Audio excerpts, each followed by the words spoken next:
ವರ್ಷಗಳ ತನಕ ಬಲವಾಗಿ ಬಾಧಿಸುತ್ತಿರಲು ಅವರು ಯೆಹೋವನಿಗೆ ಮೊರೆಯಿಟ್ಟರು. ಆ ಕಾಲದಲ್ಲಿ ಲಪಿದೋತನ ಹೆಂಡತಿಯಾದ ದೆಬೋರಳೆಂಬ ಪ್ರವಾದಿನಿಯು ಇಸ್ರಾಯೇಲರಲ್ಲಿ ನ್ಯಾಯ ತೀರಿಸುತ್ತಿದ್ದಳು. ಆಕೆಯು ಎಫ್ರೈಮ್ ಬೆಟ್ಟದ ಸೀಮೆಯಲ್ಲಿ ರಾಮ್ ಮತ್ತು ಬೆಥೇಲಿಗೂ ಮಧ್ಯದಲ್ಲಿರುವ ದೆಬೋರಳ ಖರ್ಜೂರ ವೃಕ್ಷವೆಂದು ಹೆಸರುಗೊಂಡ ಮರದ ಕೆಳಗೆ ಹಸಿನಾಗಿರುವಲ್ಲಿ ಇಸ್ರಾಯೇಲರು ನ್ಯಾಯ ನಿರ್ಣಯಕ್ಕೋಸ್ಕರ ಆಕೆಯ ಬಳಿಗೆ ಬರುತ್ತಿದ್ದರು. ಆಕೆಯು ನಫ್ತಲಿ ಅಭಿನೋವನ ಮಗನಾದ, ನಿಶ್ಚಯವಾಗಿ ಇಸ್ರಾಯೇಲರ ದೇವರಾದ ಯೆಹೋವನು ನಿನಗೆ ಎದ್ದು ನಫ್ತಲಿ ಜೆಬುಲೂನ್ ಕುಲಗಳಿಂದ 10,000 ಜನರನ್ನು ಕೂಡಿಸಿಕೊಂಡು ತಾಬೋರ್ ಬೆಟ್ಟಕ್ಕೆ ಹೋಗು.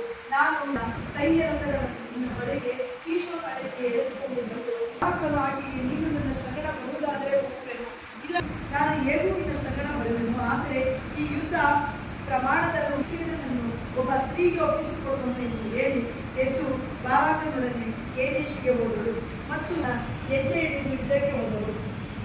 ದೆಬೋರಳು ಹೋದಳು. ಕೆರಾನ್ಯನಾದ ಎಬೇರನು ಮೋಶೆ ಮಾವನಾದ ಯೋಬಾಮನ ವಂಶದ ಉಳಿದ ಕೇನಾನ್ಯರನ್ನು ಹತ್ತಲಿ ಕೇದೇಶಿನ ಹತ್ತಿರಾಗಿರುವ ಚಾಲಿನ್ಯ ಕೇಶೋನ್ ಹಳ್ಳಕ್ಕೆ ಬಂದರು. ರಥಗಳನ್ನು ಬಾರಾಕನ ಮುಂದೆ ಗಲಿಬಿಲಿಪಡಿಸಲಿ ಕತ್ತಿಗೆ ಬಲಿ ಕೊಟ್ಟನು.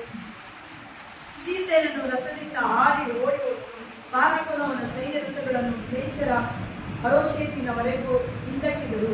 ಸೀಸೇರನ ಸೈನ್ಯದವರೆಲ್ಲ ಕತ್ತಿಯಿಂದ ಹತರಾದರು, ಒಬ್ಬನೂ ಉಳಿಯಲಿಲ್ಲ. ಅಚೋರಿನ ಅರಸನಾದ